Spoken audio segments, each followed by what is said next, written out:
You are onto a life-transforming experience as Pastor Prince Abah brings you God's Word with deep insights and power. God bless you.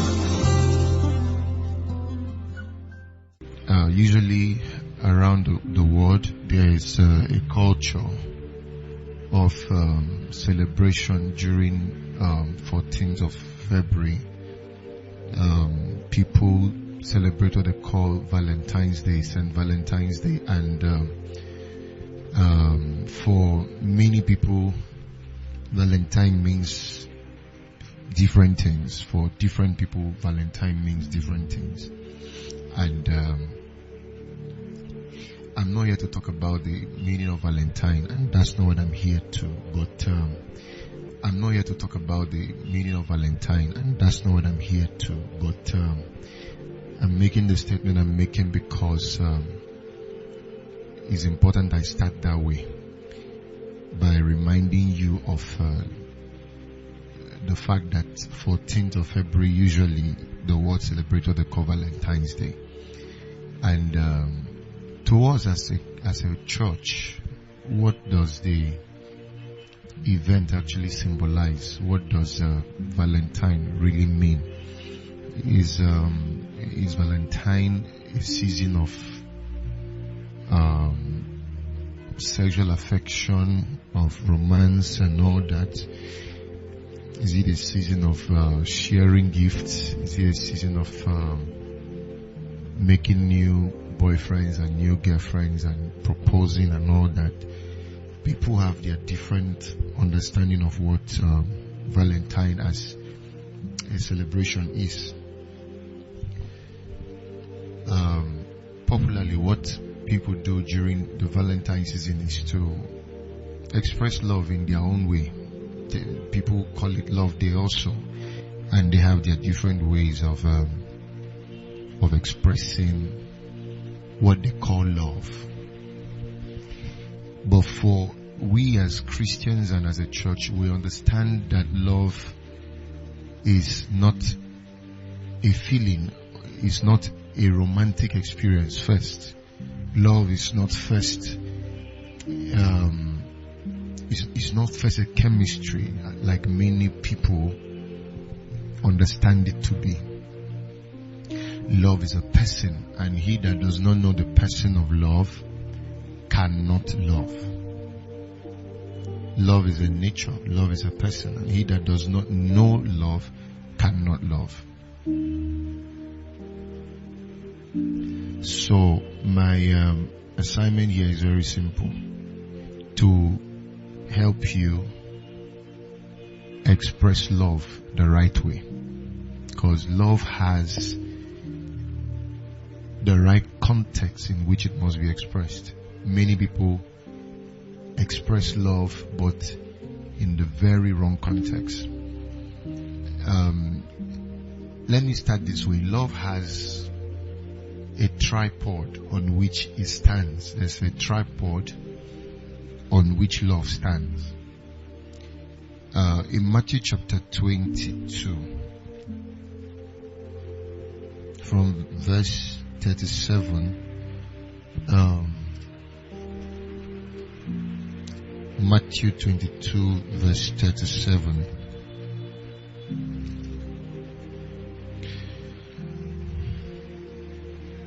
Okay, let me read from verse 36 or from verse 35. And one of them, a lawyer, asked him a question, testing him. And this is the question the man asked in verse 36. He said, "Teacher, which is the greatest commandment in the law?" Which is the greatest commandment in the law? And then look at the reply of Jesus in verse 37. He said, and he said to him, "You shall love the Lord your God with all your heart and with all your soul and with all your mind." There's something I want to, maybe I should try to give this teaching a topic. Maybe I'll call it how to express love. and then it will help you. I'm not here to define love. Maybe in another topic or teaching, I will define what love is and all that. But most of us have an idea of what love is. So I'm trying to show you how to really express love. Because even people who don't know what love is are expressing a form of love. They don't know what it is, but they're expressing something and they think it's love. So I'm not here to redefine it by giving you definitions. And what I want to do is to show you how to get your priorities right when it comes to expressing love. Because the man that God created, he created to follow a certain structure and system of life. If you came into this place jumping through the fence, we will think you're a thief. In fact, we'll call you a thief. We will suspect what you are here to do. But you came in through the gate because that's the right way to enter. You can't enter a building through the fence. If you do that and you are seen, people will question what you are doing, because that's not the right way to enter. That's the same way everything has its proper uses or its proper usage. Even this thing you call love has its proper usage. And if you understand it, most of you would have secured your life by almost 100%. One of the things that's destroying a lot of people, especially youths and young people, is this misplacement of understanding of the concept of love. So, God, being a wise God, knows that human beings are made in the nature of love. Because when God said, let us make man in our image according to our likeness, what God was simply saying is that the image and the nature which we have, which is called love, is the same image and is the same nature with which we should make human beings. So that first man that God created, he used the same component and the same character that makes him who he is to create him. And the major component in the nature of God is love. So the man that God created is an entire love being. And God, knowing that this creature has the capacity to self-destruct itself, he has the power to destroy his own self. Because of that kind of nature he has, God now puts a commandment on how love should be harnessed. God now puts a structure that should help us harness it properly. So, that triangle now is what I want to show all of you, so that you would begin to be the right kind of person, the right love species that you were created to be. Man is actually a love species. And you have a triangle where your love life should be expressed. So if you miss it, if you miss the triangle of love, then you have jumped or you have broken the structure. You have broken the system that God put in place. So let me try to show you. You see it in Matthew 22 like I was trying to read. Let's look at it now. Let's read again verse 30, verse 35 again. And one of those lawyers, one of them a lawyer, asked him a question, testing him. So this is the question he asks, verse 36. Teacher is talking to Jesus. Which is the great commandment in the law? I think what Jesus would have done is just to answer straight away and say love is the greatest commandment and walk away. But see how he broke the whole thing down. so that some of you will know where your problem is coming from.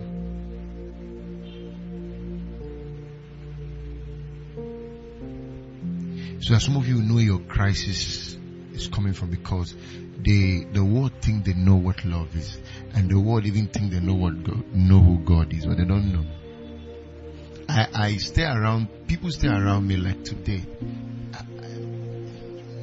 I was observing something. I was looking at, just thinking about a few people.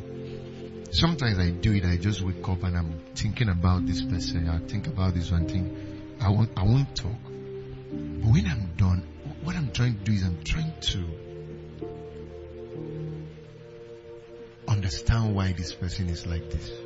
And each time I ask, God always refer me, he said, this is where the problem is. He said, if you see a man who is selfish, a lady who is full of herself, someone who is always thinking about his own benefit, can't love God, he can't do anything. He said, this is where the person's problem is. He said, this is where the whole problem of the world is. I don't know if you understand what I'm saying. Let's solve the problem now. Jesus now said to him, because Jesus knew what this guy's issue is. He's a lawyer. And you know, lawyers usually are learned people. He now said, you shall love the Lord your God. He's now describing to him the great commandment. But he's going to break the great commandment in 3 major steps.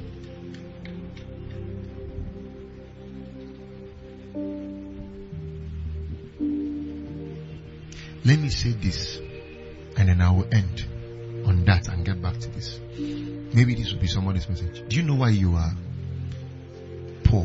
Why some of you lack? Why some of you are not making headway? I'll tell you where the problem is. It's here. Your love life.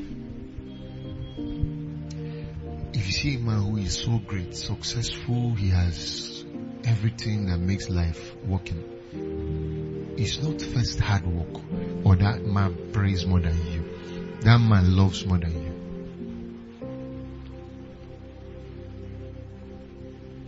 He loves. If you see a lady or a man who only exists on his own or her own,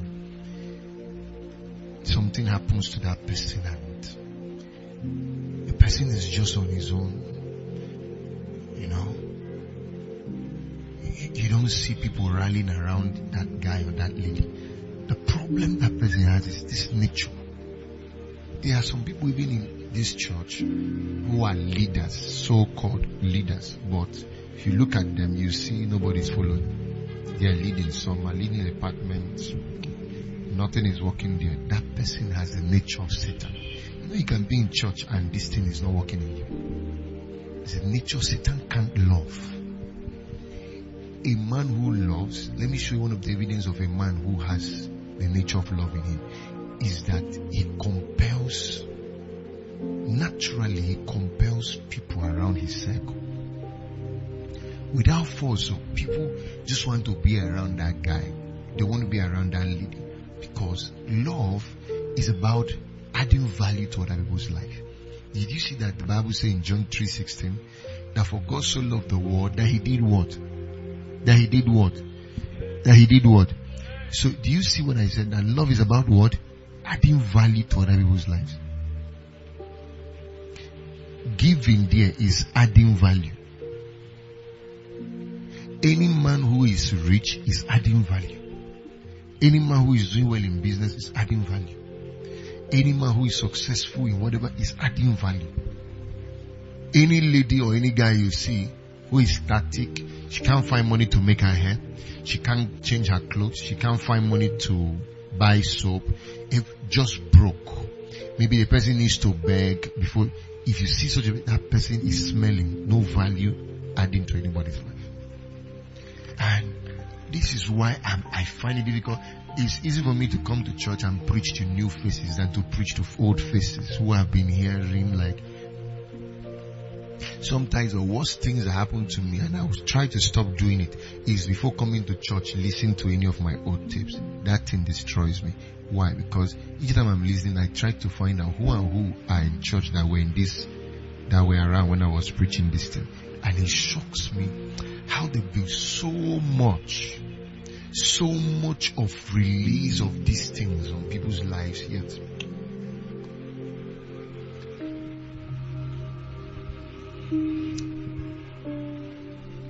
So Jesus said to him, you shall love the Lord your God with all your heart, with all your soul, and with all your mind.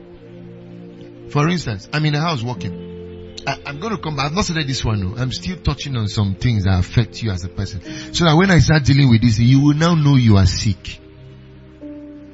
That when a man can't love, he's sick. You know, I have children. People say, I give them some of them assignment, and then I watch them. See the bitterness they express sometimes in carrying it out. Then there are some who will do it. When they finish, they leave it and go inside their room and go and lie down there. Then at the end of the day, you open the room and check. The guy is lying down. But I'm walking, no. The courtesy of coming to say, sir, please, you're walking. Is there something I can be doing for you? Or can I help you and do this? Or can I do that? When you see that bitterness, mood swing, that person needs to ask God for help here. He will destroy that girl. Some people get married, their whole marriage crash, their whole children suffer. Nothing. There's no genuine, no love in their heart. Even if you see them act like things are fine, they are laughing. It's temporal. Because the person lacks the DNA.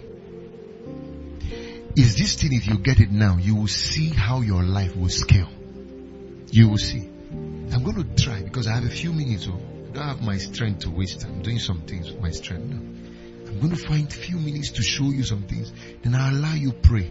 Then I'll allow you go. Let's see if we can help you.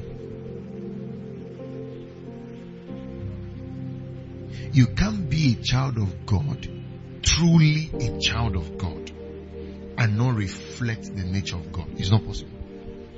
If you're not reflecting the nature, ask God to do something in you. Ask God to do something in you. Because until that thing happens, you're going nowhere. I was somewhere in Abuja where we came down from a vehicle and then some people were having issues with their car, paying the transport. A young man just came down from his G-Wagon, walked up to the people who were having issues and said, it's like you guys are having some troubles fixing your, paying your. He said, can I help? He said, no, we're okay, sir. Okay. He said, are you sure? Can I help? He offered to help. When the guy finished and then walked into the building, while he was walking, I looked at him. And of course, I know how to analyze things within 1 second like this. And I got a ministration. He said, can you see why this whole church is successful? Because these people are people of love. It's a nature. So even when you enter the hall, you see the reception in that service. You see the response in that service. You see the response to God in worship. Yeah, I come into church and I see where we are worshiping. Because like somebody said, Ebony State is full of religious people. You know, worship them going on and they are just standing. As long as they don't know the song. Because worship is not about knowing a song. It's that you are exalting somebody. It's somebody who is up there. So you don't need to, you don't choose the song to sing to him. Hello?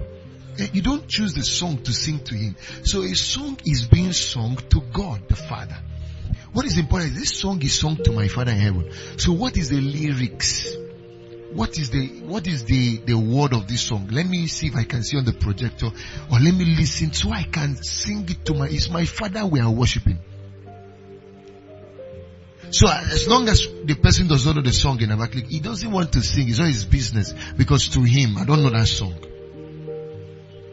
Then when you now bring the one he knows, he may sing. That's selective worship. You're not worshiping God. If it's God you're worshiping, that song we're singing in church, whether you know it or not, you want to learn it. Because it's not about the song, it's about the who that we're worshiping.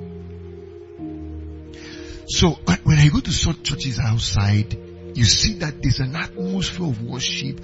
People are worshiping. You see a big man lie down on the ground. He's worshiping. You see a big woman prostrate, crying and lifting up hands, worshiping. You go to Dunam, you see there is rampant. No wonder they are parking all kinds of cars. Oh, no wonder they are building all kinds of companies. And no wonder people here are poor. Why? The concept of love for God is missing. I will show you that.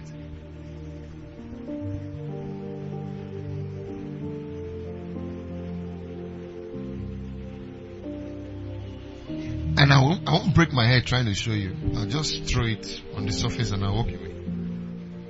No. I don't have my time to waste.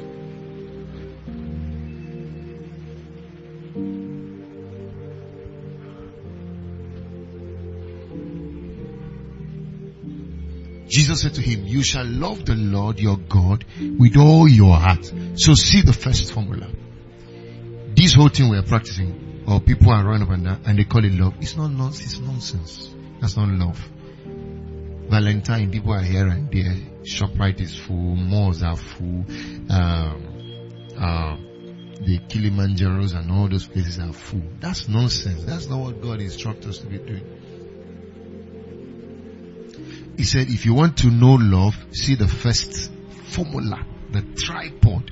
First thing is, you shall love the Lord your God with all your what? With all your what? So this is my wisdom to all of you, which is also God's wisdom to you. That if you don't want to fail in life, you must give your entire heart to God. If you don't want to fail in the love journey, you must give your entire heart, your entire love, your entire essence, the entirety of your being, you must give it to God. So, to understand love, the question to ask is, do I love God? The world cannot give love if they don't love God. You see anybody who is telling you, I love you, I love you, I love you, and the person does not love God, suspect that love. That love is not genuine. The first point of love is God. Until your love for Him is intact, there's nothing else you're doing that is important. Nothing else you're doing. Nothing else you're doing. So God knew that this lawyer needed help. So He told him the way out is first to love God with all your heart. This is where everything begins for you. Because as a love species, as a person created with the fabric of love, if you channel love for God to anything else, it can consume you and it can destroy you. It's risky to say that you are in love with a guy or you are in love with a girl when you're not in love with God. Because the love you have for a girl or you have for a guy, if it's not the one that flows from God, it has a capacity to consume and to destroy you. There will be another scripture I'm going to show you after this one on something concerning this thing called love. How it has ruined a lot of young people, ruined a lot of youth, destroyed all kinds of great destinies because they channeled it wrongly.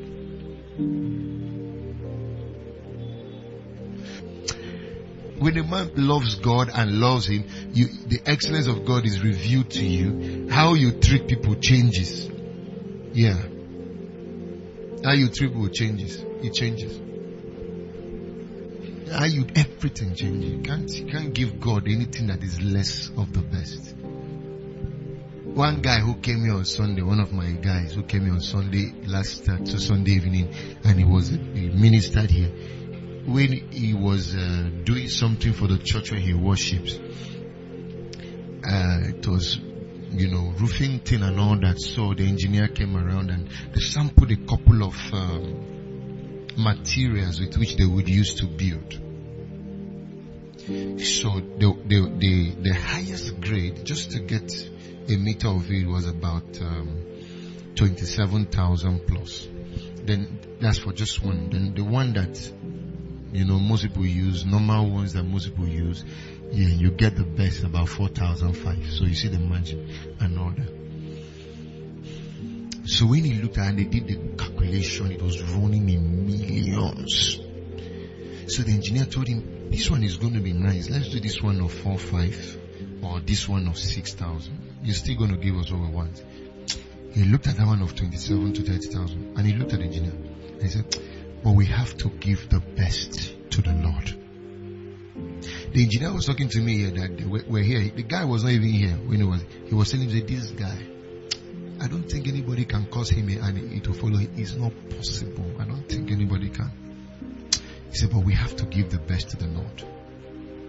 That's how he abandoned those and spent extra to give the best. David said, I will never give to the Lord that which costs me nothing. Listen to me, my friend. This man standing here is not your problem. You are your problem. Your self-image and your self-concept and your value system is your problem, not Pastor Prince. It's not me. You are a problem to yourself. So I see how human beings do things. That's why I'm taking my time. I might not follow things chronologically tonight. I'm talking in randoms also. You better know what to pick. Because once my time is over, I drop the mic and I'm off. Because things like that off me. Some of you doesn't, but I'm a love species. It's not possible. Watch me, even down to the commonest things. It's not possible. Watch, even in my house, they finish sharing food. They put in some kind of plate. I'll look, I say, change this plate. What is all this takeaway you're using to serve people? Put food in ceramic plates and give. Hey, come on, I see food at the dish out. Maybe it's in the kitchen cabinet. I put people's food at this. Please get plate and cover them. Cover them. Cover them. If it's pear that I see or pawpaw on the floor, these pears, they are getting bad. Get them peeled. Don't let them spoil. Don't throw them away. There are people who have no idea. Share it around. This guy was in my house to do work for me. When he finished working, have you eaten? Yes, Daddy. Thank you, sir. Why he's leaving my gate to come to church? I will call him. Call that guy to come. Come back. When he comes, I'll call the girl in the kitchen. Get him his evening food to eat before he gets down to church. I'm not your problem. It's the way you are thinking. It's your issue. It's not me that is the problem. It's not me. I'm doing renovation in my house. Finish my room. Finish the living room. Finish kitchen. Everywhere. Even down to, I was talking to one of the persons at home. Yes, I said, I'm putting air condition, not just in my study, not just in my room, not just in the living room. Every room we have it. And everywhere will be clean. And I'm paying attention to everywhere like it's even my own place. Like it's even the room I live in. It's not, it's this thing that if you get it right, you will see your life will move. And some of us actually behave like slaves, like slave. Many times I've sent someone to go and buy malt or buy water. You see, with dishonor. But sometimes I want to explode. I just hold myself and I say, is it me this person is treating like this? She's treating herself that way. That's why she's doing it to me. It's not a matter of. Sometimes I go and get me water. They'll just go and buy. You see dirty water, and they're bringing it for my visitor. I say, is it me that is the problem? It's you. You think you're offending me. This is who you are, a rotten egg inside. A rotten egg. You need help. It's not me that needs help. It's you.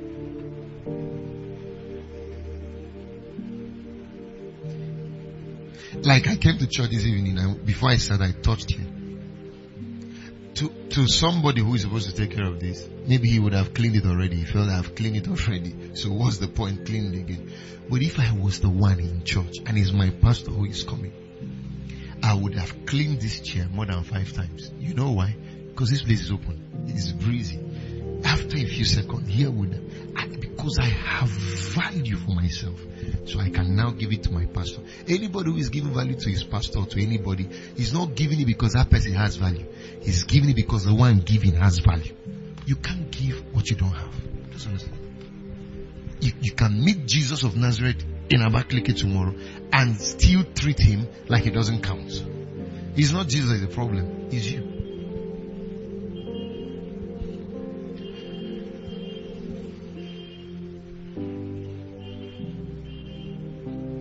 Is somebody catching something on the love story now? I hope you know we're studying on love.